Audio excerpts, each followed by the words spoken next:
for me it's about taking care of the natural resources that we are blessed in abundance around us. It's about me being totally tino rangatiratanga, or self-reliant on my own ability to create enough kai for my whānau, for my children, to create an abundance in our world today. So that means looking at that if we want to catch a fish, that there's still a fish that we can catch in the river. So taking care of our waterways, taking care of our ocean ways. So our beach, the beach that I live right on, looking after that. So for me, it's about taking responsibility as a tangata who shares this piece of whenua that I am a kaitiaki of. Knowing who I am, born and bred in Taranaki, lived here in Taranaki for a lifetime. My grandparents, on my mum's side, they had they lived down in Pungarehu Road, and they had down there, the place was called Tingaue. And at Tingaue, my grandparents had a garden, and they grew peanuts, watermelon, kumara, pumpkin, and potatoes, and everything they grew there in that time was for the 18th and 19th at Pariaka. They'd take all the kai up there for the rā days. I understand, people are being paid to plant out these plants, and really it should be something that we do because we're helping the environment. We're bringing back to Papa Tuanuku what she rightly deserves. We're bringing back to Tangaroa what was rightly deserved. We're cleaning the waterways by doing the riparian and planting. So that's all about sustainability. Our maunga Taranaki means many, many things to me. When I was younger, I didn't care, and I didn't take much notice, and I took him for granted. However, growing up and living away from Taranaki has taught me his beauty, for starters. Living in Australia, there are no maunga there, not in Perth anyway, and so I very much miss the beauty, the aesthetics of having our maunga, but coming back and reconnecting with my ta'a Māori has taught me that from the mountain flows everything, so we're all connected. Our waters from that source, the pure waters from the source of our maunga, and if we don't look after them, obviously we're not going to reap the benefits of having pure water because of pollution and the destruction of the whenua. The mountain is very special, very, very special for my heart. I think she's giving us lots of strength, like she's always there standing, even if you can't see it for 13 days sometimes, but she's always there, and I feel the mountain talk to me a little bit, like when I'm feeling down or something, I just look at her and it's like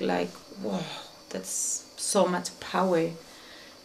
I've got quite strong views on our present ideology as far as water management goes. For a start, I don't consider the water that comes off the mountain to be a catchment. I look at it as a watershed, and a watershed is something that can be harvested, but it needs to be managed, and farming water is something that's culturally it's pretty unknown to Western cultures, but to Asian and South Pacific Polynesian cultures, it's something that they've known for a long, long time. The consistent rainfall, which Taranaki is pretty renowned for,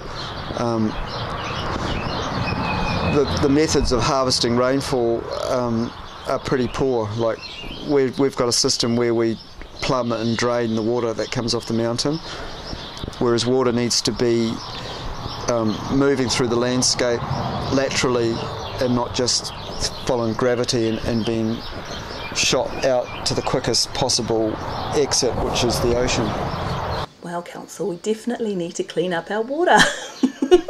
And you will be meeting us on Tuesday at the protest around, allowing our human waste to go out into the sea. It's just not good enough. This is 2010, and we just can't do that anymore. It's barbaric. It's from the Ark Age, and we're far more clever than that.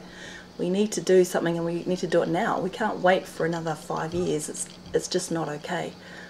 So we haven't installed composting toilets in Waitara, We're still using water, precious water, to flush away our waste, and it's ending up out in our sea. And of course it's contributing to all the pollution. And you know what? Our kids are out there surfing and being healthy amongst all this teko. So, e hara te tika, he teko. So it's just not okay, Council. We need your ears to listen. That if it was your children swimming in this shit, would you be okay with it? I don't think so. But it's my children, and I'm saying it's not okay to wait another 5 years until you can put some money into this, taking our teko elsewhere back into New Plymouth. In terms of commercial fishing, I don't think commercial fishing should ever overtake the possibility that as an island nation we lose the ability to go out and harvest our own fish as of right. That is something we should always be able to do. So anything to do with profits from commercial fishing and whatever it does to GDPs and everything else, as islanders we need to be able to go to sea and catch fish.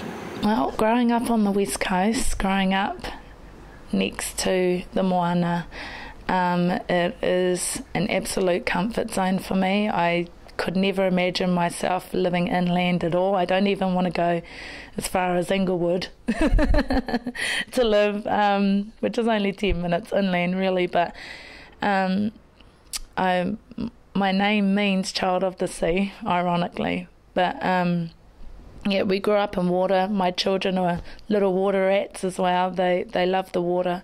It's worrying to think that perhaps our beaches won't be swimmable anymore because of the effects of pollution and the port. 20 years ago, a kid growing up in New Plymouth, Ngamotu was clean. Ngamotu Beach was clean, and it was okay to swim there. Now, not so much. I don't take the boys down there to swim anymore. The port has gotten bigger. They've extended everything. Everything's gotten larger. There's more offices, there's more buildings there, and the water as a result is paru, to be frank.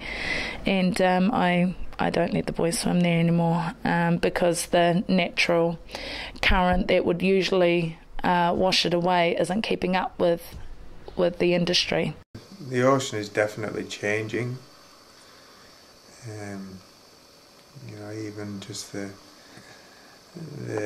colour of the water, after you see a rain or whatever, you see the amount of sand and silt and rubbish, and well, not so much plastic or that kind of rubbish, but there's just a lot of runoff from the farms, a lot of brown water, a lot of the water sometimes smells when you're in there, after rain. So yeah, with the changing climate and that kind of thing, if we don't look after the sea, we don't look after the places that we hold as sacred to us, yeah, we're heading for problems, yeah. Being a big manufacturing site, you can't not have an environmental footprint. I guess what we try and do is just try and make that footprint as small as possible. And as we said, that's got financial benefits for us and for the farmers, as well as obviously the environmental benefit. If people have concerns, we'd rather discuss them and address them. And we can live from the birds, We can free range chooks here. We could free range lots of birds so that we can live sustainably. We don't need to go and have a cow, or we can go up the bush and get a pig perhaps. But we don't need a cow to eat. We don't need a sheep to eat. We don't need those things. How can you take the calves away from the cows without, I don't know how you feel about it, but I think that's pretty strong when I really realized that that's what the case they do, and then the cows produce milk, and the milk, that's the milk we can have.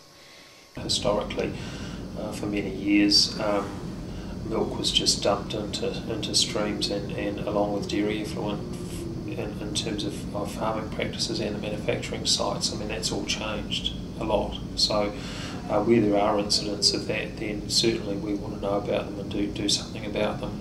Fonterra have undertaken to, they've got a project whereby we're visiting every farm every year to look at their effluent compliance and basically scoring farmers against best practice and advising them of what they can do to improve their systems and provide them with free advice, good advice about how they can better use either what they've got on farm or what they need to put in place to improve it, to improve their performance, because we do realise that it's an area that we do need to do some work in, and so it's about educating people as much as anything else. How long do you think you'll be able to carry on in this way? You know, because it's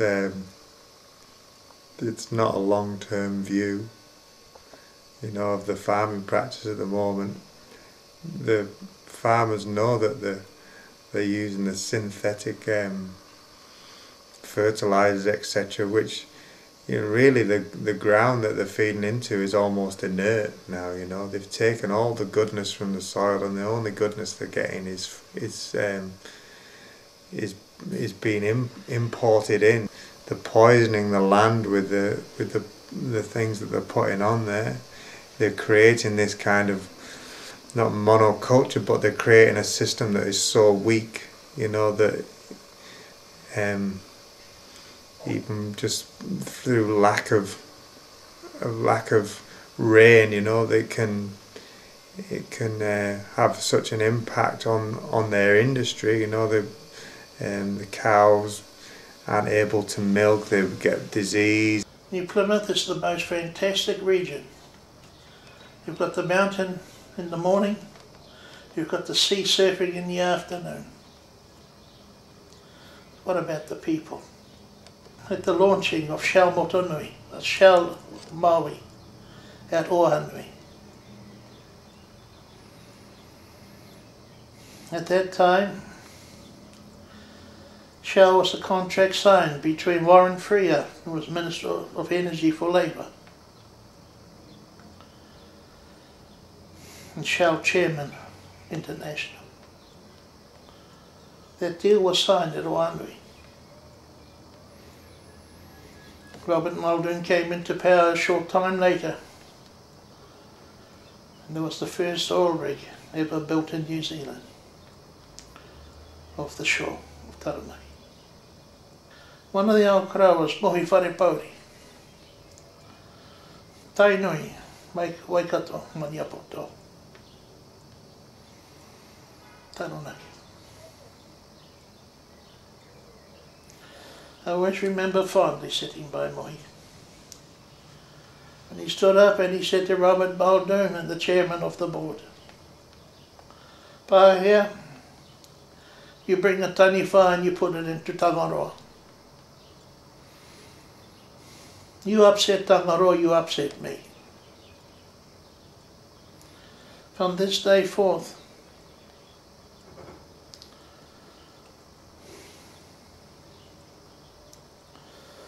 whatever you do, we be watching." Well, I think it should be more known as the mining province, because there are things that resources that have been commercially recognised to get short-term profit for a small collective of people and businesses. But when you look at sustainability, you're looking at what, you know, from where I'm coming from, is you're looking at building communities, and they're about building on resources, not mining the resources. Industries is a word that I have trouble with for a start, because the industrialised workplace is something that I don't necessarily see as being in the same breath as community. But I think collective ownership of land and people farming together to produce an abundance in their area and trading on what they produce, I see that as being the future for me. I think it's just society in general at the moment is think of today and not think about the future. I don't think it's, you know, with peak oil and, you know, the way that the whole energy industry is like a race at the moment. See who can get there first, see who can get there fastest, you know, see who can do it for cheapest, you know, to extract the resources. But I think the resources that we have at the moment, I think we should be utilising them to cater for the future rather than just burning them off. And also you can see how the Mother Earth is complaining. Like Chile had those miners a couple of months ago, now in the South Island, a few weeks ago, and it's like, he's saying no, you know, he's saying stop it, I don't like it. So yeah, not sustainable at all, and I think we should stop it and find other ways of making money, really, you know, and other ways of stopping being so selfish and looking after our needs and their needs of having more money on the pocket or whatever. That I don't really understand much, but it's like, let's look after our earth, because if she's not here, we won't be able to be here and we'll all be dead soon, you know, if that's the case, if we keep abusing her so much, really. Market gardening in Taranaki is zilch. There's very little of it. So what's going on? Why can't we provide our market gardens? Why can't we as a community have our own gardens when we consider that 40% of food is wasted in Aotearoa? 40%, that's a lot. That's nearly for 50% of our food is wasted. So when you consider those foods that are wasted in the big supermarkets, 40% is a lot of food going down the gurgler. And what do they do with it? They throw it into bins. You know, it becomes scrap, without considering that there might be people out there who could well use that kai that they've binned. So, you know, that to me is really important, that we grow gardens and we feed our people and we keep them well by providing our gardens. We can live from the garden. I think that there needs to be more access to faster internet networks, so that you're less reliant on your basic sort of farming and oil and gas industries, large sort of industrial economies, and you start to bring in more of a knowledge economy. As far as sustainability goes, that has a lot of reflection on if you're working from home or you're working from a smaller office rather than a large building in a large town. You're using less energy, you know, you're using less fuels to get to work every day, less maintenance on the highways, so less traffic on the roads. There's a lot of benefits to actually people being able to work remotely, and I think too that then has a spin-off on family units as well. You know, this rohe is full of harakeke, full of it, and those people that hold that traditional knowledge around harakeke for all sorts of use, you know, there's multiple diverse use for harakeke, and we've just sitting on a little gold mine here. We can grow it easily, there's already plenty of it. I interviewed someone called Griffin Hope, and he's actually originally a Taranaki boy from Kaponga, and he survived with his Chilean wife Havera, the earthquake in Chile, and that was 9.2, a lot more severe than in Christchurch. About 80% of the country was affected by it, and they said that the secret to surviving a major crisis is you need a strong sense of community, and you need food, and you need shelter, and they had 1 year's worth of food when the earthquake struck. It's made me aware that in a crisis situation what has the local council got in place? Say, if we have a major crisis like in Chile, where it's not just like Christchurch in one province, but a whole country is affected, and the government and the civil defence is just concentrating on the main centres. This is at such a massive scale. What have they got in place, and what can we do as individuals? What can we do for a crisis? And one of the things that I've learned from Griffin is that food is really essential. Like, you've got to have a lot of food growing, because the supermarkets will just run out in a few days. I mean, it would really ruin the environment here. Yeah, I mean, there's no denying that Taranaki is a jewel, and is a jewel because of those things. It's because it has a mountain and a coastline. But, you know, if they all go, then I mean, a lot of it will be uninhabitable, really. There'll be a large evacuation if the mountain was to blow. That would be tricky in itself. We have one bridge north, and if it does go, then south isn't going to be the direction you want to head. So there's a lot of consideration into if that were to happen. You know, we're not prepared for it. We're really not. The park in the future, blimey. I've seen some pretty cool real estate ideas, you know, that surrounding some houses in the middle is a communal space, a communal park for people, and it's full of, you know, it's got places for kids to play, it's got beautiful gardens, it's got rongoa gardens, it's got kai gardens, it's got composting for that group of houses to utilise. It's got worm farms. So I think there's some really cool models out there for us to investigate and look at, and start creating this place. I like more food around the place, you know. I mean, how cool will it be if you're a kid and you walk home and there's an orange tree, you just go and pick an orange and you eat it, and there's an apple tree, and in season there's grapevines everywhere. I mean, that's what I would see as being an awesome way forward, is that we're planting, yes, flowers and beautiful things, but also food, you know, kai, because we can grow everything here, macadamias, but to have those in public spaces, you know, so we can all enjoy the abundance that Papatūānuku gives us. Very, very proud of the parks and reserves that we have here. It's interesting, overseas, you know, in cities like London, you know, people don't have backyards, but they do have community parks, and you'll go there and it's absolutely full of people, and people mingling and talking, and there's some special sort of element about that does create a community. Now, they may go off and never talk to each other again, and I think that's just the nature of the big city, but our parks here are a lot prettier. But again, they bring a community together, and I think I'd much rather see more parks than backyards. You know, I don't like the idea of people fencing themselves away.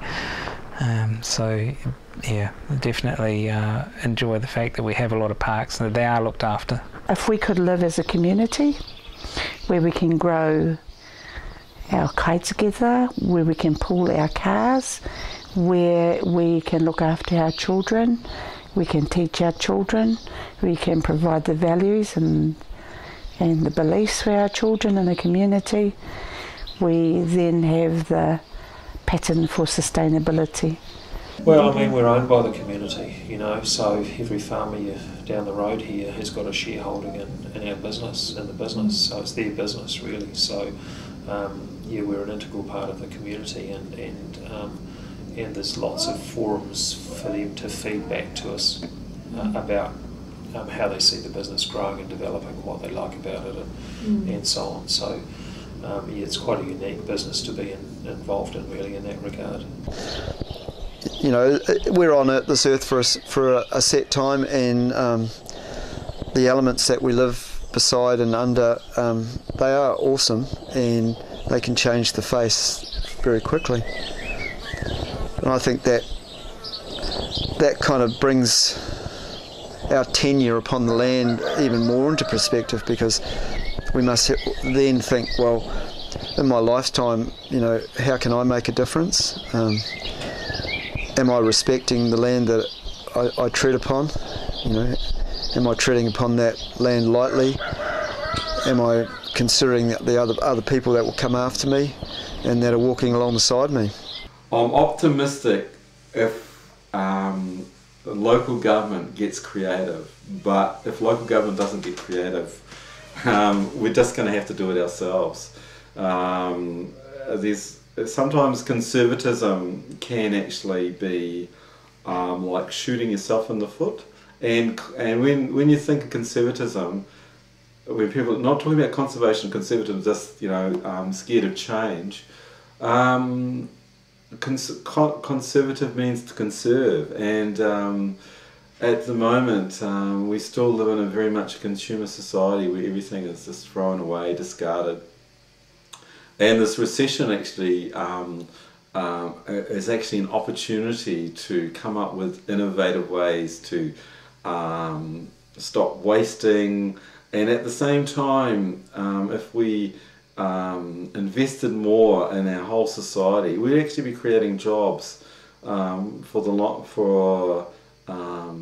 longer term that will benefit many. We need to change our own frame of mind into thinking, okay, well, I've lived in such a way that's in a consumerist kind of way where I take and don't give back, and now I want to live in such a way that's going to give back and have a cyclic effect where I can have and give as well.